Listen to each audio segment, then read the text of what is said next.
Tools I used for this project: 14mm socket or wrench, a 17mm socket or wrench. You'll need 2 wrenches if you're not using a socket.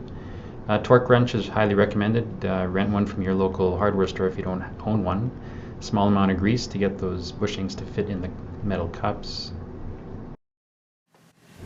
So I rented a lift at a local do-it-yourself shop, and just so I can be able to record this much easier from underneath the car.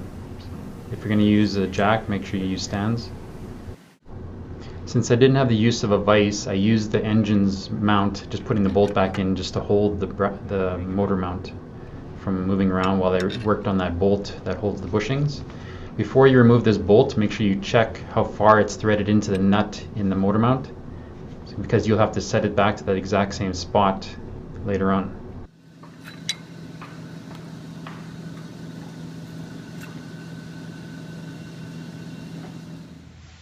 This is where you use that little bit of grease to make it easier sliding these performance bushings back into these cups, or else it's very difficult to get them in there since they're very grippy. A little bit of grease helped make it much easier. I recommend, which we didn't do, is grease this stem also, because it makes it very hard to shove this thing on. We had to try twice to get it to push on, and that's using a lot of body strength to push upwards. What popped out was the nut that sits on this in the smaller picture here. Make sure you don't lose that, very important. Also watch, that's where you're going to check how far the bolt is threaded in before you remove it.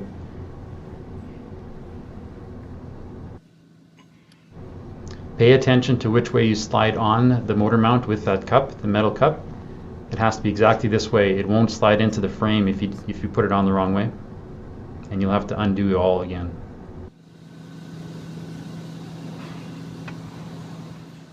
This is where you start using the Loctite on the bolts.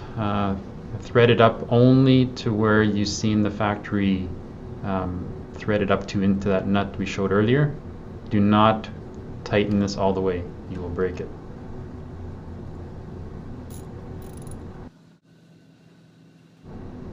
Loctite again. Here is where you start using the torque wrench.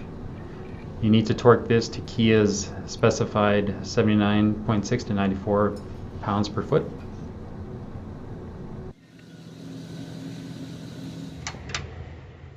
These 2 bolts are torqued to 36.2 to 47 pounds per foot.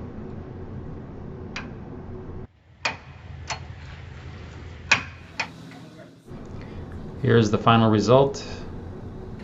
I hope you enjoyed the video and learned a few tips that'll help you when you do this mod.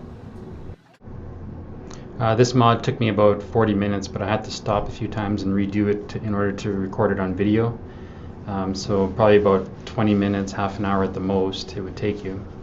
I rented the bay for an hour, which only cost me 17 bucks, so it was nice and cheap there.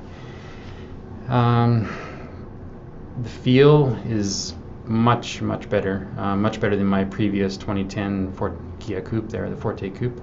It had a manual transmission also, and it had a lot of play too, but the engine mounts weren't available. This one was available because the Veloster is a popular car and a lot of aftermarket parts for it. So I just grabbed these mounts since the Veloster has the identical motor mount. Much better performance, no wheel hop anymore from the engine jumping back and forth on those soft motor mounts. So well worth it, I'd say. Bad part is vibrations. You do get the vibration because the engine has a rough vibration at around 1,000 to 1,100 RPM.